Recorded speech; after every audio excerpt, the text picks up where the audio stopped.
Okay, grab onto that railing, hold on for dear life, and try not to pass out from the G's, okay? The most recent film is The Adam Project, a time travel adventure movie. I like it a lot, I have to say it. And the first thing I want to know is, because you're also a producer, and considering that there are so many examples in the movies, and that is a fascinating subject, how was the construction of the rules of this time travel? Well, you know, the each time travel movie in this genre has its own unique set of rules, and by which the characters are governed by.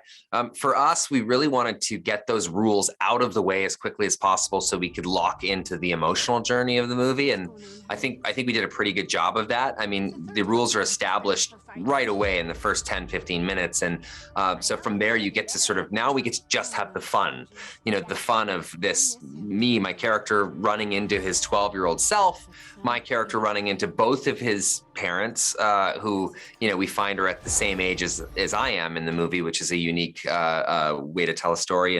And we just really get to have that kind of audience delight as quickly as possible. But the rules are very important. You can't mess around with that stuff. And we take it pretty seriously in the movie, but we get it out of the way quite quickly.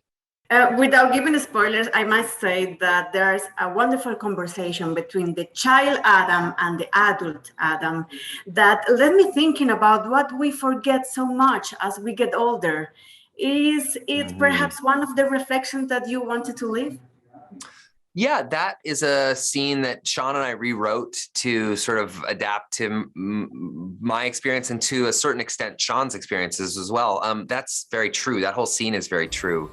You know, I am guilty of that myself, telling sort of myself stories about my father in order to make my own kind of deficiencies and deficits make sense. And then one day, kind of after he was gone, really kind of having that self-examination, saying, well, is that true? Are those stories true? And they're not always true. You know, two things can be true at the same time. My dad can be distant and can be, you know, obsessed with work, but he also made time for me. He also made time to have a catch with me in the backyard. And those are all things that are true of my life personally. And those are the things that are on the screen as well.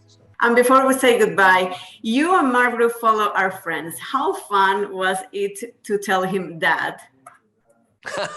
Yeah, it was weird. I think it was weirder for him. I had no problem calling him daddy, but you know, it was definitely a little odd for him considering we're peers. So thank you very much, Ryan. It's a pleasure to see you and to talk with you. And next time we see you to talk with the public of Colombia and Latin America. Thank you, Claudia. Nice to talk to you again. Take care.